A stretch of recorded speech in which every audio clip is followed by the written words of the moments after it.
மிகு பாம்பன் சுவாமிகளுடைய திருவடிகளை வணங்கிக் கொண்டு அவர் அருள் பெற்ற சுப்பிரமணியதாசர் உள்ளிட்ட அடியார் பெருமக்களாகிய உங்கள் அனைவர் திருவடிகளையும் வணங்கிக் கொண்டு இன்றைய நாள் சிந்தனையை தொடங்குகின்றேன். தொடர்ந்து நிகழ்ந்து வரும் தகராலய ரகசியம் அனுபவமாகின்ற வகையில் இன்றைய நாள் நிறைமதி நாளை ஒட்டி தொடங்கியிருக்கின்றது. சென்னையிலே மயிலாப்பூரில் பெய்து கொண்டிருந்த கனமழை திருவான்மியூர் காணவில்லை. அதோடு கூட பிள்ளையார் ஊர்வலமும் ஜோராக நடந்து கொண்டிருக்கின்ற வகையில் பேருந்து வருவதற்கு தாமதமானது. என்றாலும் பௌர்ணமியை ஒட்டி பாம்பன் சுவாமிகளுடைய தகராலய ரகசியத்தில் 2ஆம் காண்டத்திலே 19வது பாடலை சிந்தித்து வருகின்ற நாம் இன்றைக்கு ஒரு அடிப்படையை காண இருக்கின்றோம்.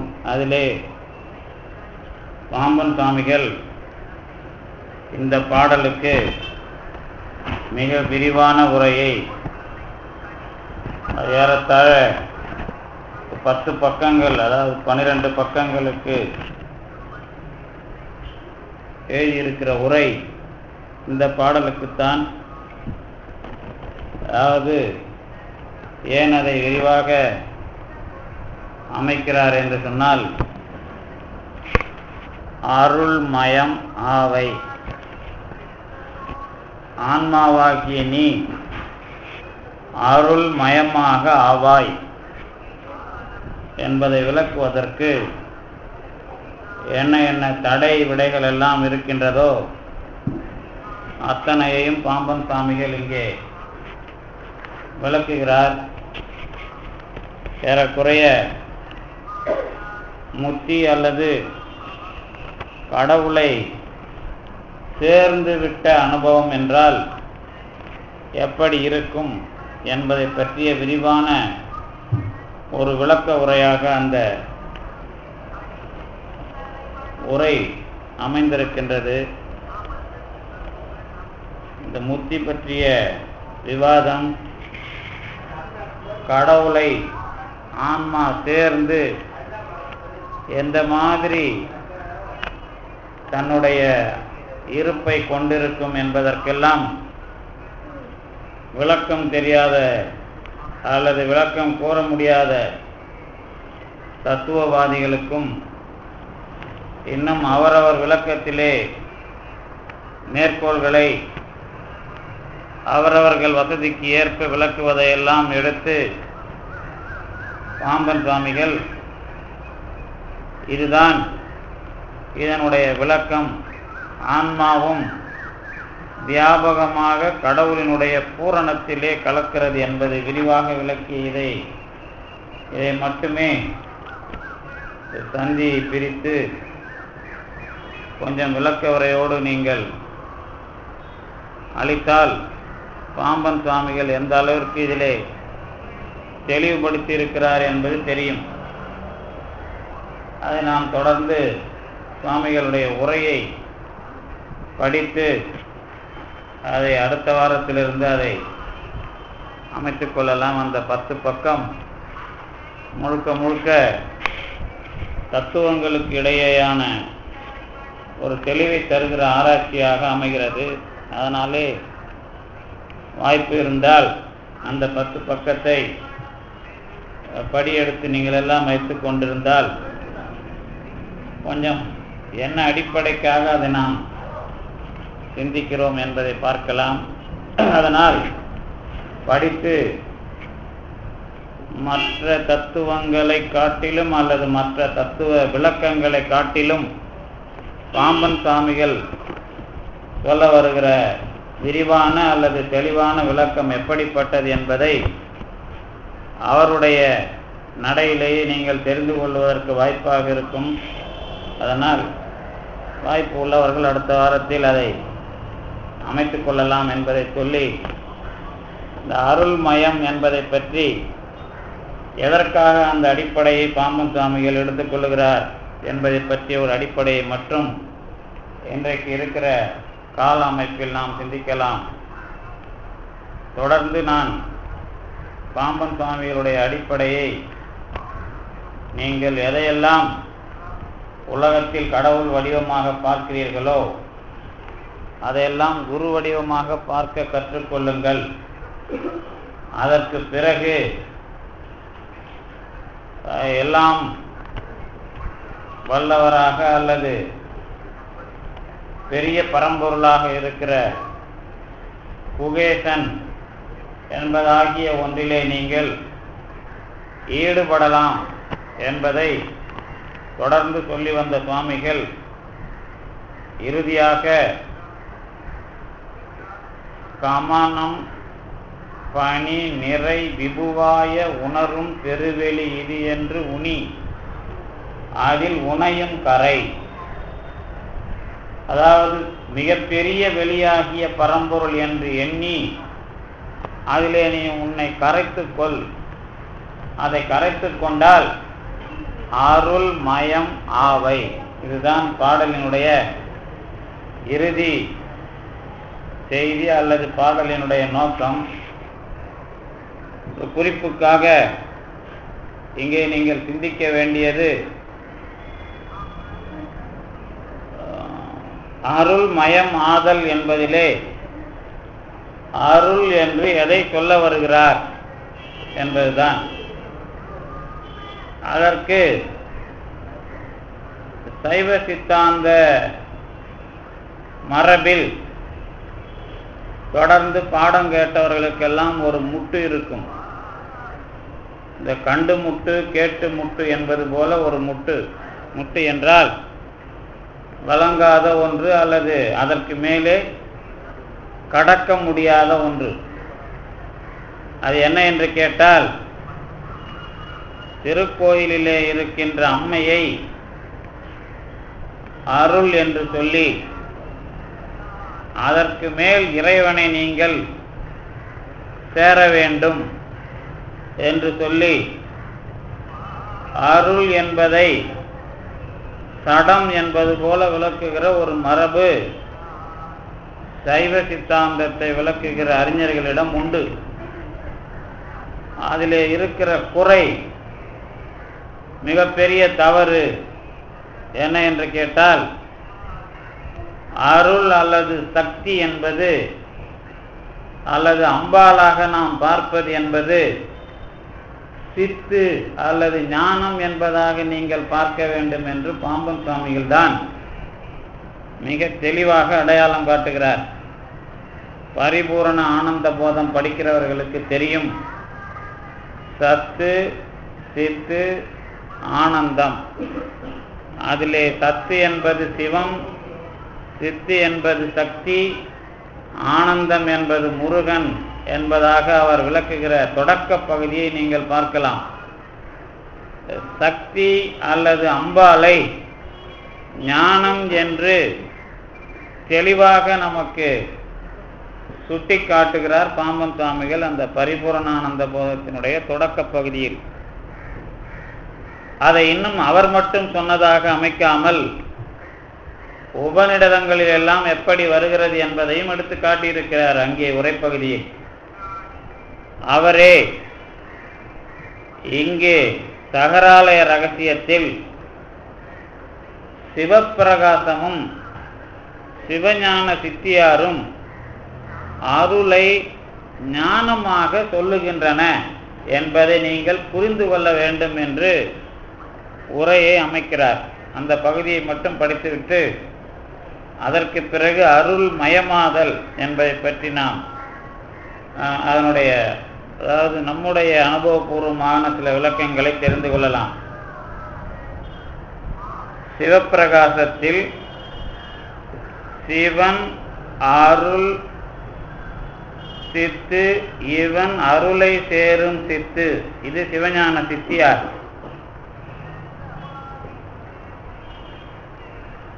சிவப்பிரகாசத்தில் திரிமலமும் அகல உயிர் அருள் சேர் முத்தி திகழ் முத்தி என்ற தொடர் சிவப்பிரகாசத்தில் வருவது.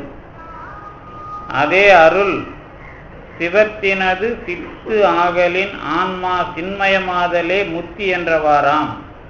இது சிவன் அருள் சித்து, இவன் அருளை சேரும் சித்து என சிவஞான சித்தியாரிலும் தெரிக்கப்பட்டது.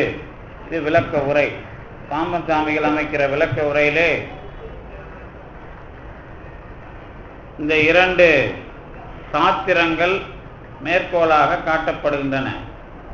உங்களுக்கெல்லாம் தெரியும், மெய்கண்ட சாத்திரங்களிலே சிவஞான சித்தியாரும் சிவப்பிரகாசமும் சிவஞான போதத்தை விளக்க வந்த நூல்கள்.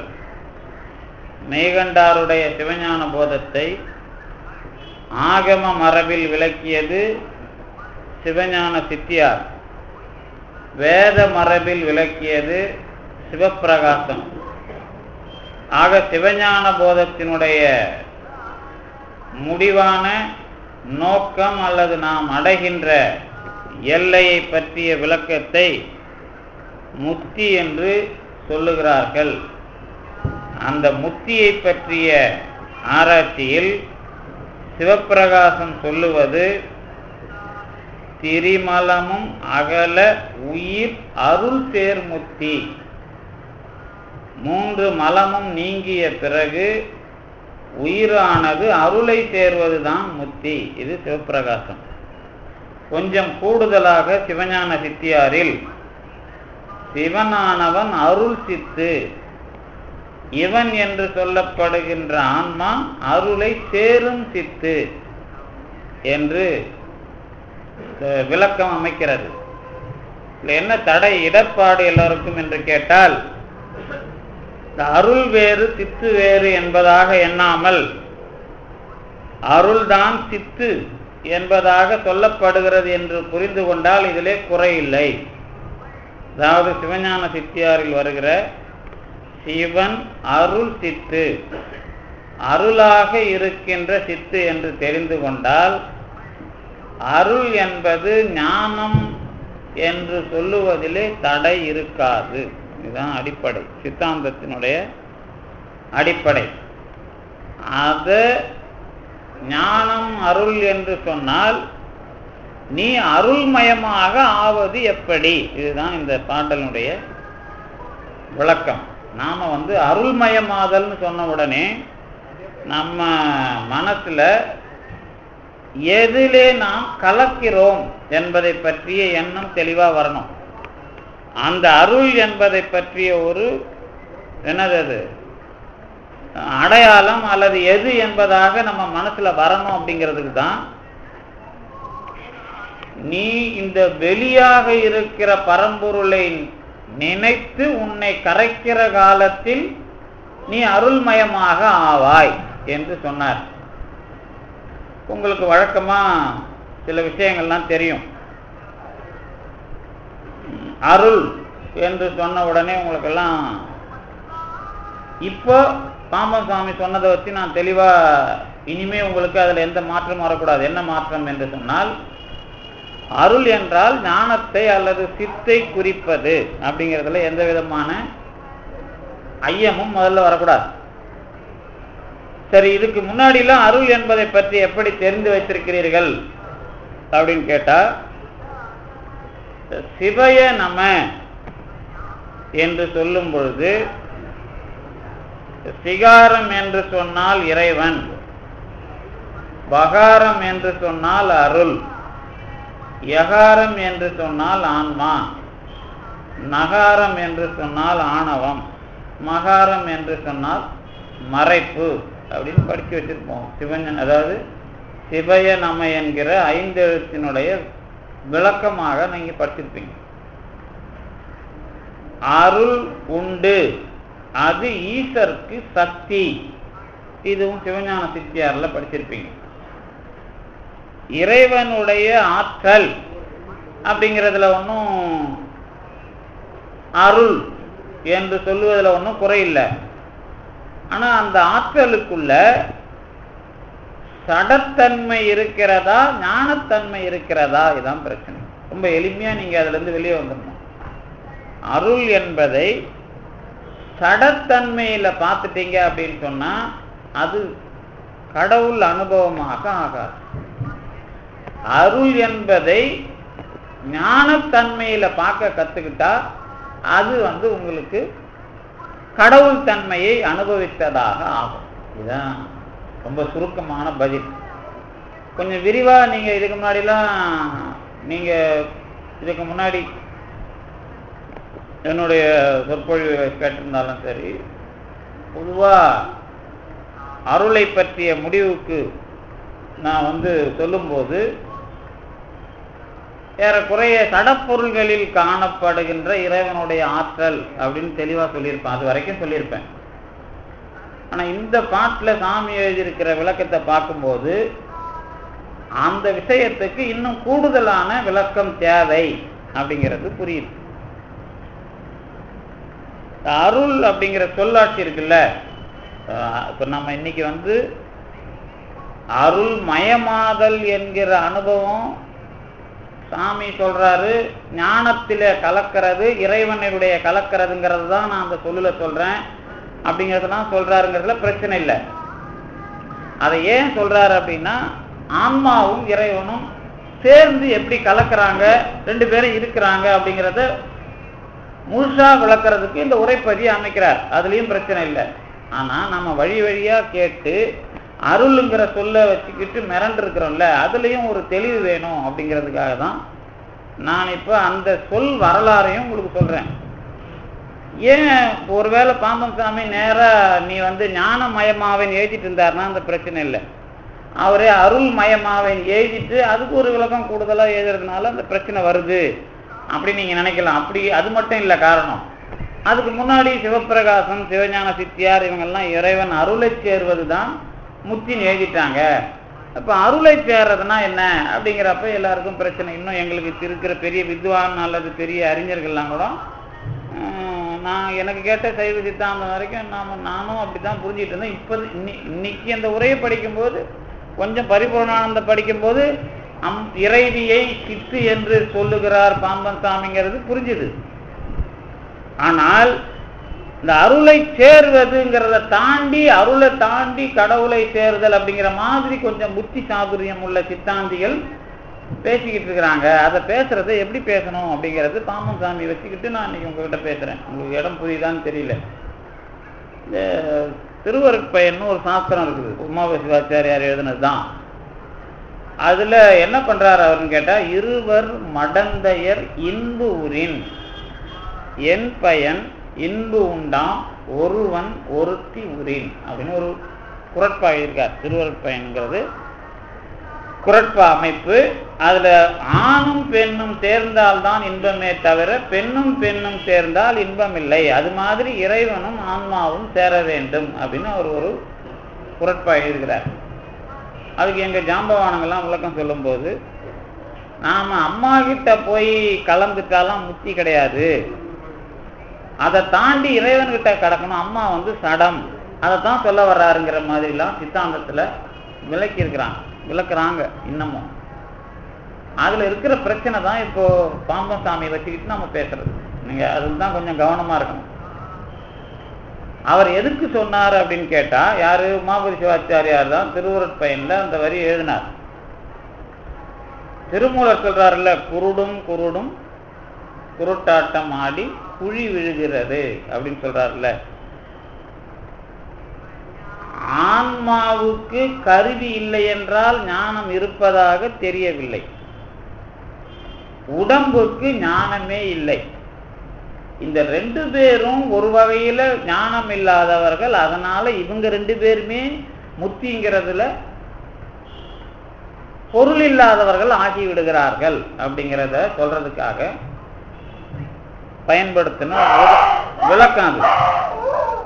அதை நம்ம ஆளுங்க என்ன பண்ணிட்டாங்க அப்படின்னா, இந்த பக்கம் கொண்டாந்து திருக்கோயில் வழிபாட்டை வச்சுக்கிட்டு அம்பாளை சேருகிற காலத்தில் அது உண்டா இல்லையா அப்படிங்கிற மாதிரி கொண்டு வந்து அந்த சிக்கலுக்கு அதை ஏற்படுத்துகிறார்கள். இதுதான் அதில் ஏற்பட்ட பிரச்சனை.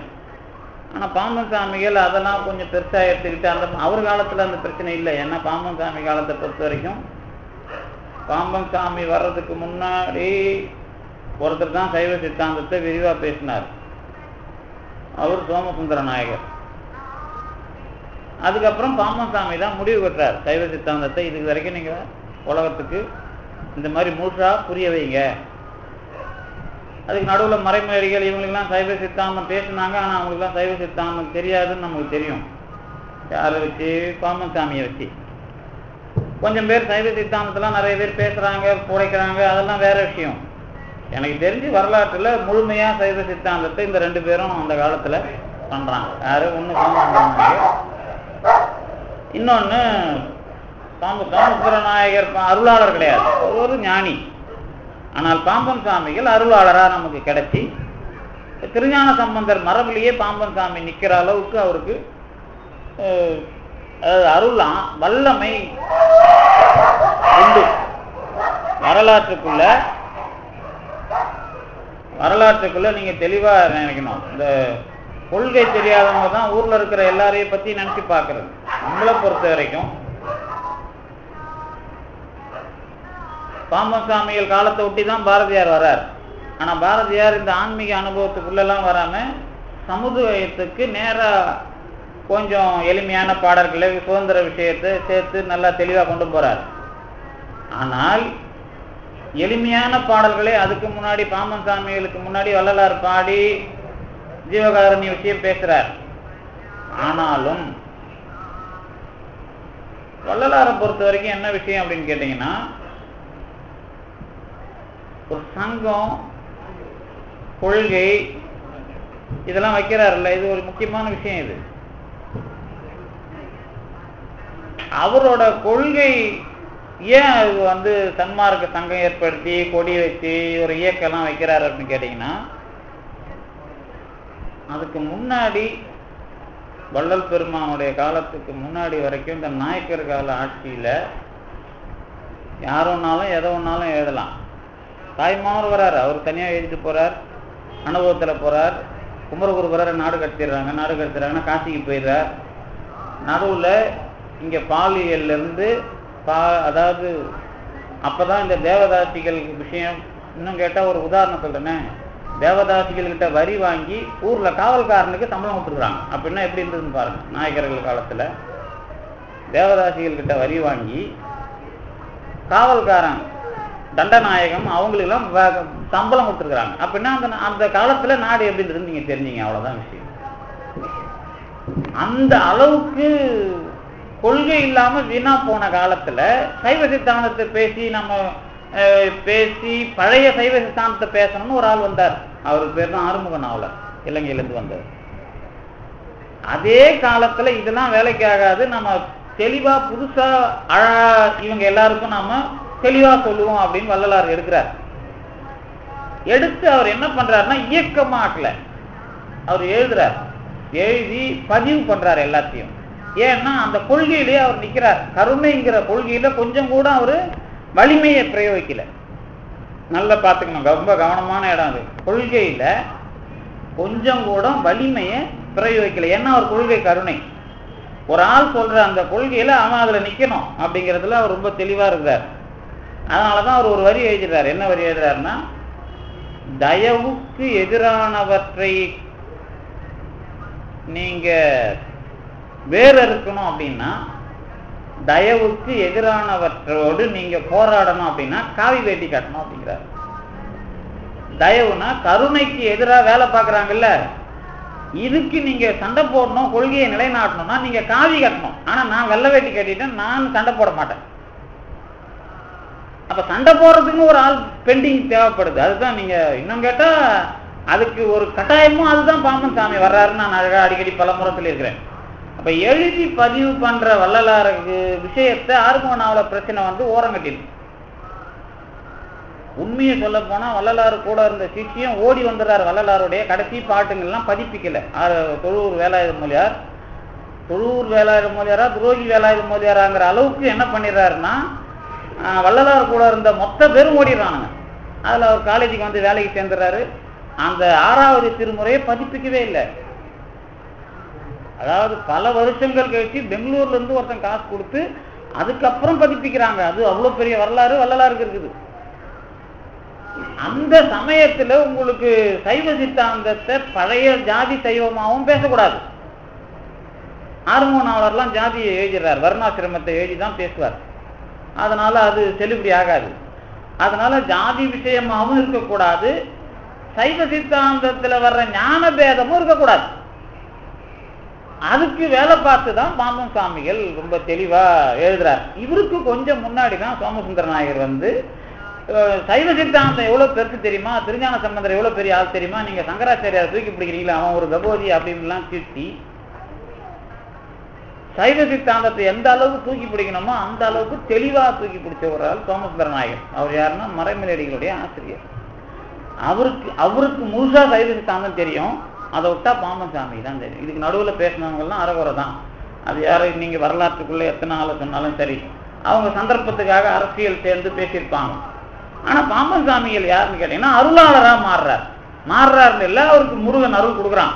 ஏன்னா ஒரு முருகன் கிட்ட வந்து பேசி நேரா பேசி நீ என்ன பழனிக்கு வரேன்னு சொல்லிட்டு நீ என்னை வந்து ஏமாத்துறியா அப்படின்னு இவர் போய் தவறு இருக்கிறதுனால பழனி முருகனே வந்து இவர்கிட்ட நீ ஏன்பா நான் ஒன்றும் கோச்சிக்காத நானே உங்ககிட்ட வரேன்னு வந்தான்.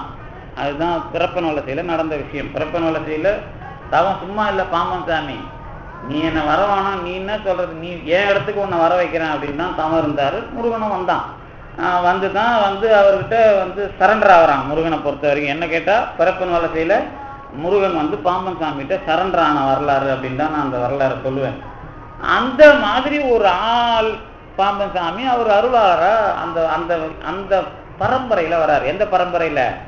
திருஞான சம்பந்தர் பரம்பரையில் வர்ற ஒரு கடைசி ஆள் தான் பாம்பன் சாமிகள். அப்படி பார்த்தீங்கன்னா தான் திரு அலங்கல் திரட்டு இதெல்லாம் திருஞான சம்பந்தருடைய ஸ்டைலில் பாடியிருப்பார்.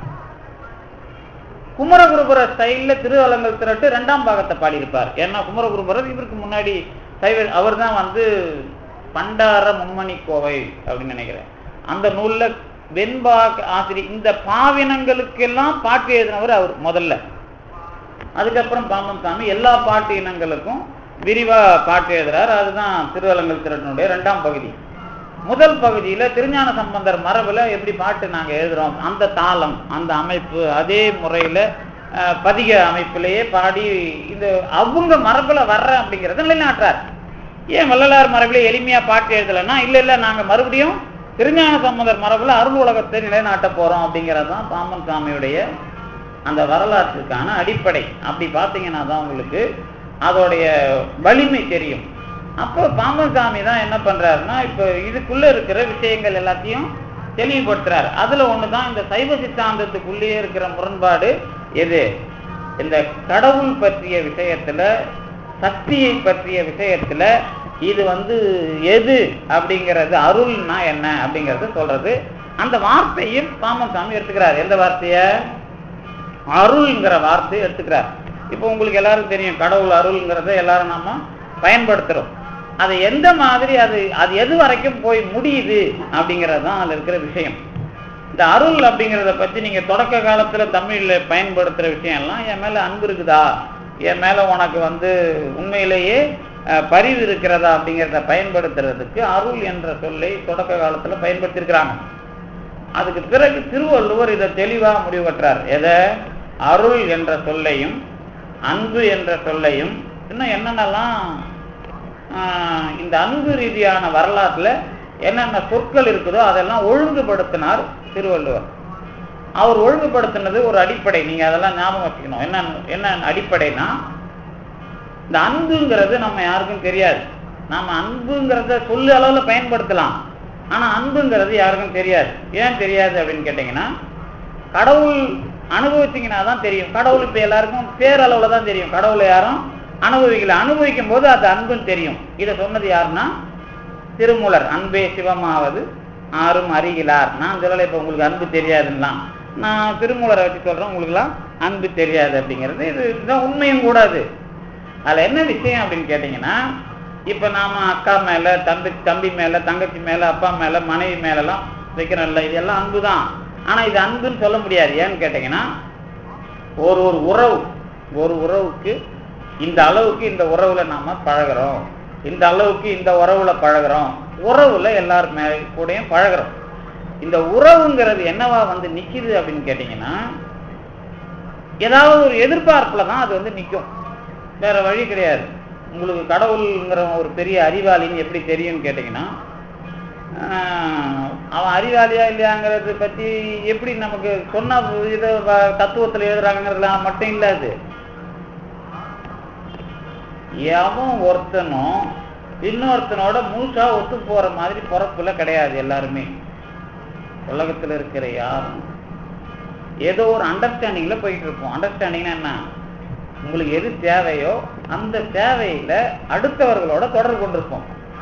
ஆனா எந்த மனிதர்களும் முழுமையாக இன்னொருவனுடைய எதிர்பார்ப்புல நிலையாக இருக்க முடியாது. நம்பிக்கைக்கு உரியவங்களா இருக்கிறதா பிரச்சனை. ரெண்டு பிரச்சனை எல்லாருக்கும். நம்பிக்கைக்கு உரியவனா இருக்கிறமா, எதிர்பார்ப்புக்கு உரியவனா இருக்கிறமா. நம்பிக்கைக்கு உரியவனா எல்லாரும் கூட இருக்கலாம், நல்லவங்க எல்லாரும் நம்பிக்கைக்கு உரியவர்கள் தான். ஆனால் எல்லோராலையும் எதிர்பார்ப்புக்கு உரியவர்களாக இருக்க முடியாது. பாம்பன் சாமியோட எதிர்பார்ப்புக்கு உரியவங்க யாராவது இருந்தாங்களா? அவருக்கு சிஷ்யம் இருந்தார், ஆனா பாம்பன் சாமி எதிர்பார்த்த மாதிரியே அவர் இருந்தாரா அப்படின்னு கேட்டா பதில் சொல்லுங்க. கொஞ்சம் யோசனை வருது இல்ல உங்களுக்கு? நம்பிக்கைக்கு உரியவரா அவர் ஒருத்தர் தேடி இருப்பார், ஆனா வள்ளலாருடைய எதிர்பார்ப்புக்குரியவரா யாரும் இல்லை. அதனாலதான் அவர் என்ன பண்றாரு, என் கூட இருக்கிற எவனுக்கும் நான் சொல்றது புரியலன்னார். திருஞான சம்பந்தர் அதுக்கு முன்னாடி முதல்ல சொன்னது அவர் தான். கடைசி பதிகத்துல வார்த்தை மெய்த்திலது மெய்யாய்த்திலது, எவனுக்கும் நான் சொல்றது என்னன்னு தெரிய மாட்டேன்னு திருஞான சம்பந்தர் கடைசி பதிகத்துல எழுதிட்டார். என் வார்த்தை வந்து மெய்யாய்த்திலதுன்னு எழுதுறார் தெளிவா. இந்த உலகத்துல அவ்வளோ ஆயிரக்கணக்கான பாட்டு எழுதின திருஞான சம்பந்தரே கடைசியில சோர்ந்துட்டார்னா அது புரிஞ்சுக்கிறதுக்காக சொல்ற வார்த்தை. அந்த அளவுக்கு கூட இருக்கிறவங்க அப்படிதான் அப்படின்னு அர்த்தம். அதனால நான் எதிர்பார்க்கிற மாதிரியே இன்னொருத்தர் இருந்துட்டா அப்புறம் கடவுள்னு ஒருத்தன் தேவையில்லை. நான் எதிர்பார்க்கிற மாரி இருக்கிறது ஒரே ஆள் மட்டும்தான், கடவுள் மட்டும்தான். இன்னும் ஒரே ஒரு பிரச்சனைன்னு கேட்டிங்கன்னா, நீங்க எதிர்பார்க்கிற மாதிரியே இருக்கிறத விட உங்களை அவனுக்கு ரொம்ப நல்லா தெரியும். அதனால நீங்க எதிர்பார்க்கறது நல்லது கெட்டதுன்னு தெரியும் அவனுக்கு, நீங்க எதிர்பார்க்கறது தேவையில்லாதுன்னு தெரியும், நீங்க எதிர்பார்க்கறது எங்கன்னு தெரியும். அதுக்கு நான் எதை கொடுத்து உங்க அவ கடைசியில உங்க எதிர்பார்ப்பு அவன் நினைக்கிறதா மாறுச்சுன்னா நாம என்னவாகிறோம்? அருள்மயமாகும். இதுதான் ரொம்ப எளிமையான விஷயம். அதாவது என்னன்னு கேட்டீங்கன்னா, ஏன் எதிர்பார்ப்புக்கு ஏற்ற மாதிரி எல்லாரும் இல்லைங்கிறது எல்லாரும் சொல்லுவோம். இப்போ வீட்டில் புருஷன் சொல்ல மாட்டாரா, பொண்டாட்டி சொல்ல மாட்டாங்களா? அதனால தான் கடவுள் என்ன பண்ணா, எவனும் எதிர்பார்த்த மாதிரி இன்னொருத்தன் இருக்க மாட்டான், ஆம்பளை பொம்பளைன்னு படைச்சி எப்படியாவது இது ரெண்டுத்தையும் மாட்டி விட்டாதான் திருந்துவான்னு அவன் எவ்வளோ பேரறிவாளிப்பார். இல்லாட்டா ரெண்டு பாலில் அவன் உலகத்தை படைச்சே இருக்க முடியாது. இந்த எவனும் சேர மாட்டான். இதை எதிர்பார்த்து என்னைக்கு கல்யாணம் பண்றது, எதிர்பார்த்து என்னைக்கு பிள்ளை கட்டி பேசுறது, எதிர்பார்த்து என்னைக்கு வளர்க்கறது, அதெல்லாம் நடக்காது. ஆனா நீ செஞ்சுதான் ஆகணும். இத மாதிரி ஒரு கட்டமைப்பை கொண்டு வந்தவன் நாம இல்லை. ஏதோ குடும்பங்கிறது உருவாகிறதுக்கு மார்க்ஸ், எங்கெல்ஸ், மார்கன் இவங்கெல்லாம் எழுதுறாங்கல்ல, குடும்பம், சொத்து, இதெல்லாம் எழுதுறாங்கல்ல. இதுல வரலாறு 1000 வருஷம் இருக்கும். அதாவது ஒரு தார மனமுறைக்கு நாம பண்பாடு வினைன்னு பேசுறோம்ல, இதுக்கு வர்றதுக்கு 500-1000 வருஷம் ஆயிருக்கும் மார்க்சிய தியரி படி, வரலாற்று சமுதாய விஞ்ஞானப்படி. ஆனா இது சமுதாய விஞ்ஞானம் நீங்க சொல்லலாம். இந்த விஞ்ஞானத்தோட கட்டுக்கோப்பு எதுல நிக்குது அப்படிங்கறதான் கடவுளுங்கிறவன் பேரறிவாளி அப்படிங்கிறத காட்டும். அப்பதான் ஓஹோ இவனுடைய எதிர்பார்ப்பு நிறைவேற்றணும். ஆனா எதிர்பார்ப்பு இல்லை, நிறைவேற்றுறதுக்கு யாரும் கிடையாது. ஆனாலும் இவனை மாட்டி விடுறதுதான் குடும்பம். ஆனா எதிர்பார்த்த நிறைவேற்றுறதுக்கு இவன் வாழ்ந்தாவன். இந்த ரெண்டுத்துக்கு நடுவுல தான் கடவுள். அப்ப இவன் எதிர்பார்த்த நிறைவேற்றுறதுக்கு தான் இந்த உலகம் முழுக்க அவன் படைச்ச படைப்புகள், அவன் நம்மளோட சேர்த்து வச்ச எல்லாத்தையும் நாம என்னன்னு சொல்றோம்? அருள் நட்புன்னு சொல்றோம். இதுதான் திருவள்ளுவர் முதல்ல பிரிச்சது. இப்ப நான் இந்நேரம் வரைக்கும் கதையா சொன்னேன்ல, இப்ப நீங்க பிரிக்கும் போது ரெண்டா பிரிச்சுக்கணும். என்ன பிரிச்சுக்கணும் அப்படின்னு கேட்டீங்கன்னா, உலகத்துல இருக்கிற எந்த பொருள் மதிப்பு உடைய பொருள், இப்ப மல்லிப்பூ இருக்குது, முல்லைப்பூ இருக்குது. ஏன் அவர் முல்லைப்பூ வாங்கல? ஏன் வாங்கல? முல்லைப்பூ கிடைக்கலையா?